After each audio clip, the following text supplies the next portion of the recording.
What is up, guys? It's Doodoo Poker here, back for another video. Today we are going to be talking about how to play Ace King in a bit of an unorthodox manner, but not necessarily in a negative expected value manner. What do I mean? Well, I have Ace of Spades, King of Diamonds, and I am on the button. It gets folded to me, and I RFI, and my opponent, who is a reg, 3-bets. Now, I think most people would just automatically 4-bet, but we want to look at what theory does first. We see from theory that it's mostly, if not almost always, 4-betting. But if you look at the EV, there is some calling in there, so the EV difference is exactly the same. That means I can call and not lose any expected value in theory. I also have the added advantage of playing against an opponent in position, okay? Because playing 3-bet pots out of position as the pre-flop raiser is very difficult, and I feel like we can gain EV on future streets. So what I decide to do is I decide to call pre-flop instead of 4-bet. So let's take a flop. On the flop, it comes 10 of hearts, 10 of diamonds, 7 of clubs. Let's follow along here. In GTO Wizard, 10 of hearts, 10 of diamonds, 7 of clubs. Now, I do not think my opponent is splitting between bet 50 and bet 33, so I'm going to go into GTO Wizard Elite and node lock to bet 33 for range. So let's go here. We see that Ace King is always calling, so we call and we'll take a turn.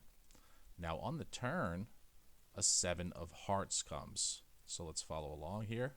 7 of hearts.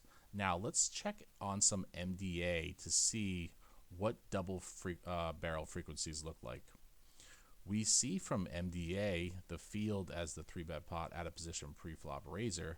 After they bet 30 on the flop, they are on the high side or overdoing it on the turn. This is just non-filter frequencies. Let's go to filter frequencies.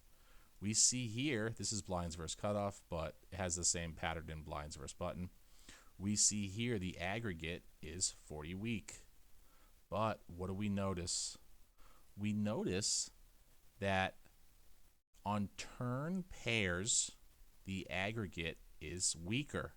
We also notice on flop pairs, the aggregate is weaker.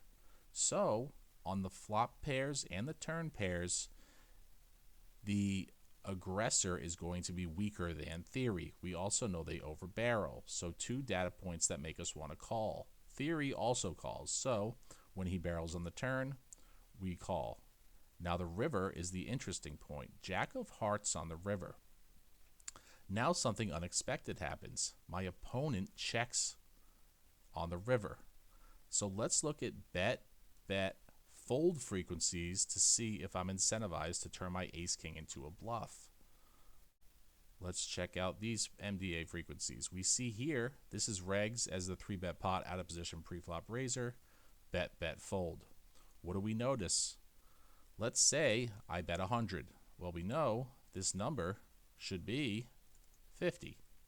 What is it? 75. Let's look at 70. We know this number should be 41.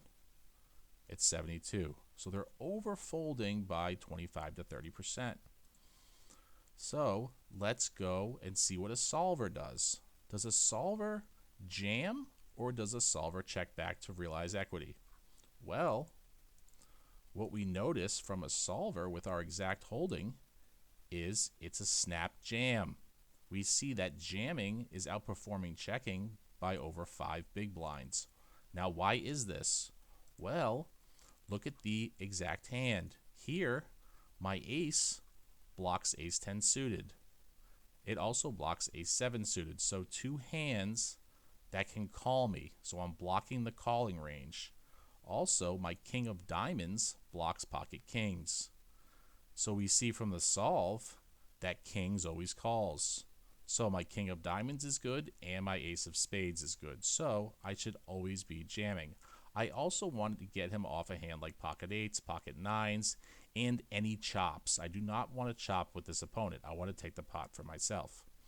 So we see an MDA, it's also overfolded, it's also theory approved, and we jam and he ends up folding.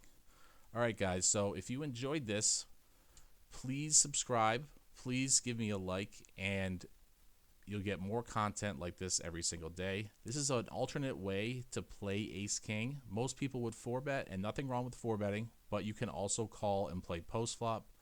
When you're in position in 3-bet pots, a lot of population is going to make mistakes. They're going to overfold in a lot of nodes. So we can use the knowledge that we have in MDA and also in theory to outperform what a solver is doing. Thanks again, and I'll see you in the next video. Take care.